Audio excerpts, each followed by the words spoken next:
Good evening, visitors. Welcome to the Australian War Memorial's last post ceremony. My name is Troy Clayton, and joining us today from the Royal Australian Navy is Sub-Lieutenant AJ Clotty. We warmly welcome the family of Private Thomas Alfred Burtt, whose story will be told shortly. We welcome the veterans who have served, those that are still serving, and the families that love and support them. The live stream of this ceremony is made possible by the Return and Services League of Australia and the RSL and Services Club Association. We welcome members who are watching this ceremony broadcast across Australia. During this evening's ceremony, wreaths will be laid at the base of the Pool of Reflection by family and visitors to the memorial. If you're able, please stand and join in singing the National Anthem.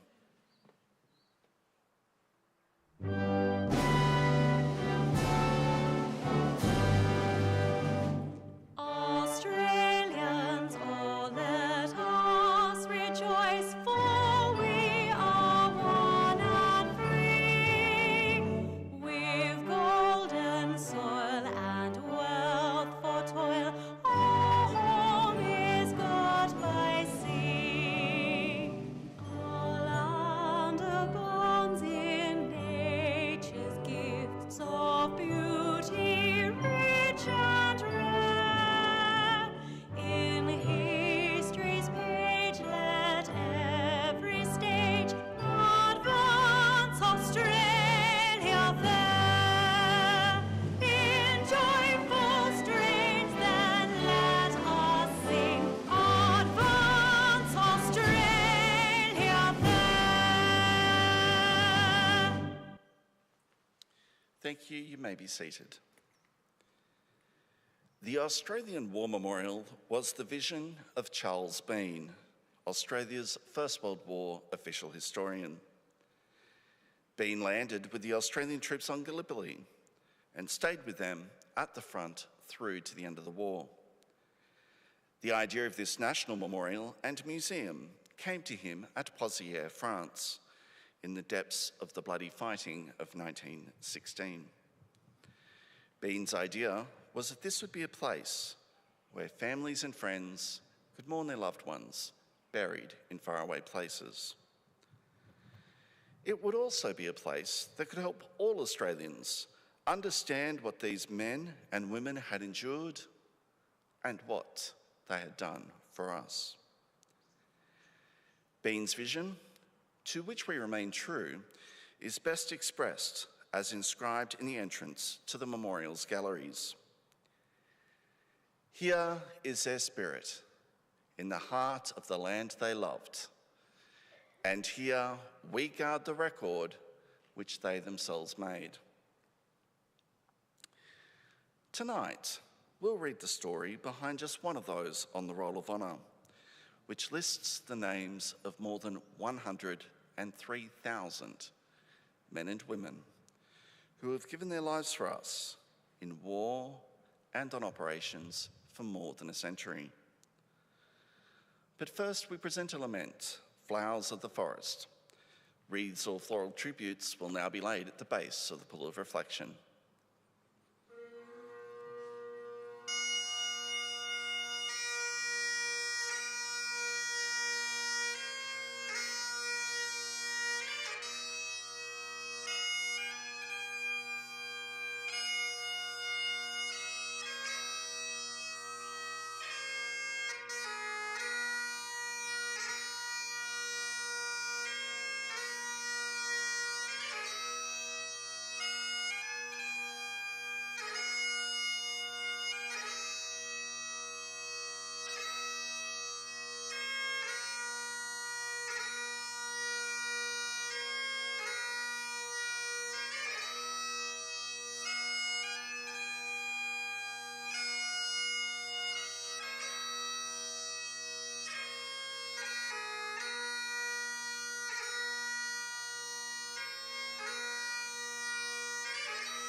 Today, we remember and pay tribute to Private Thomas Alfred Burtt.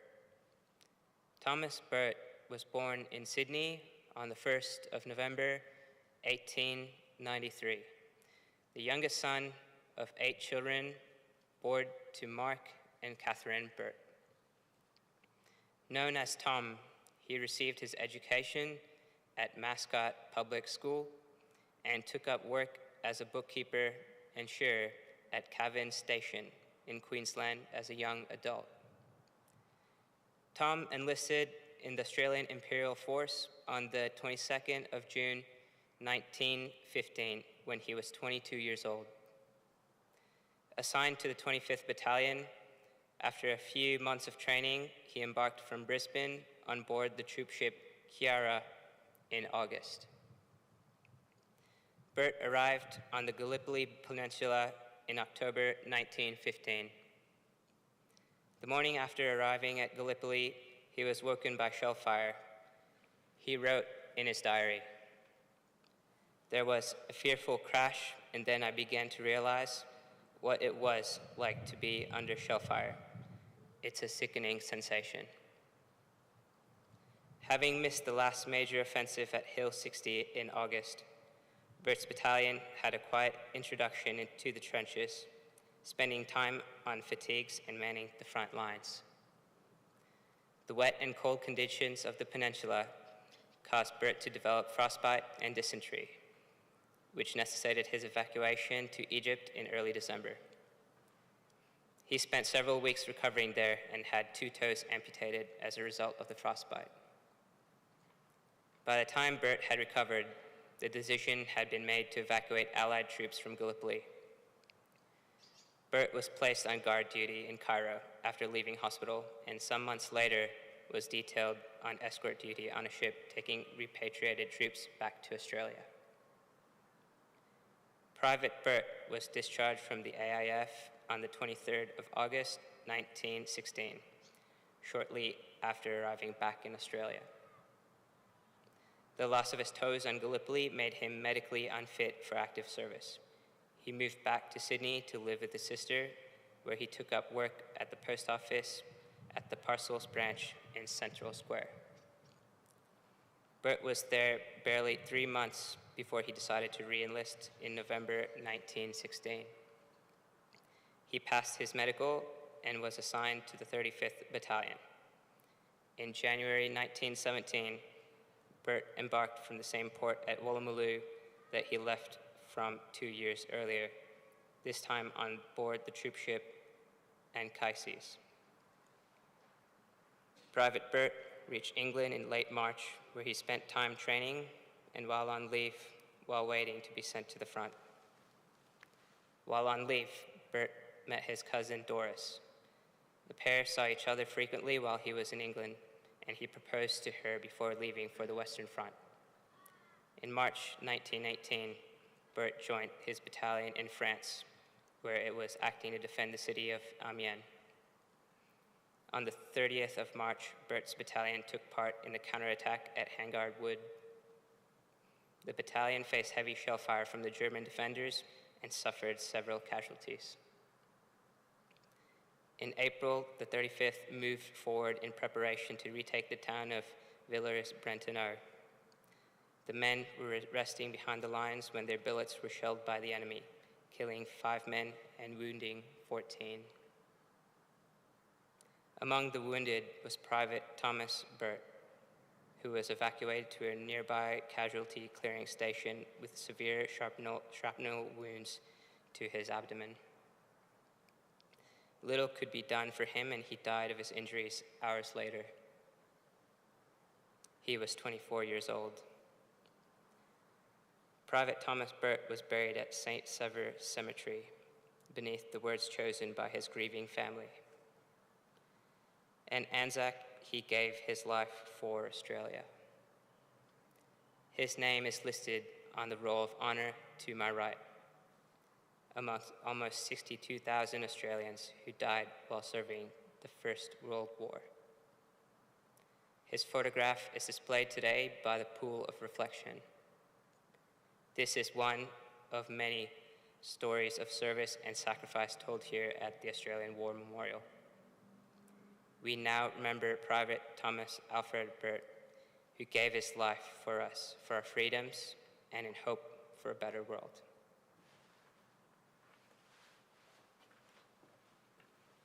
Please stand for the reading of the ode and the sounding of the last post.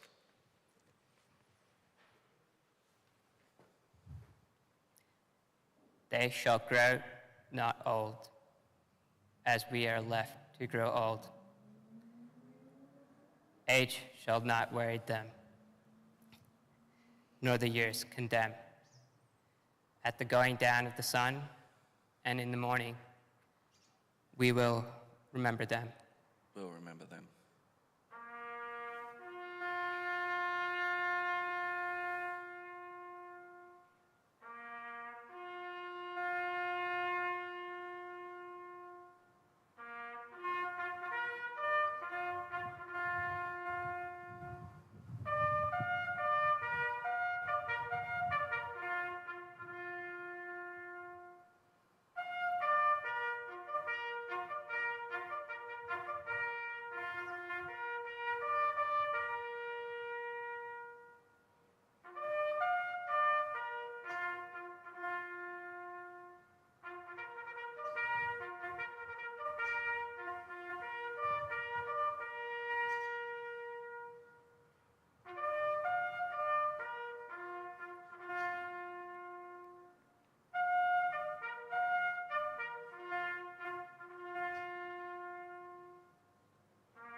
Lest we forget.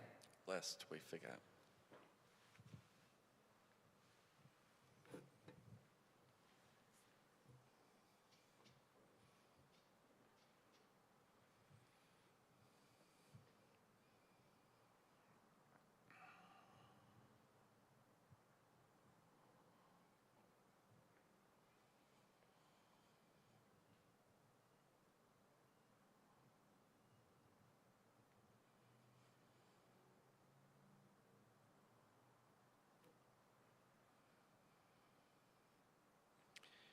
We leave you this evening with the words of the memorial's founder, Charles Bean.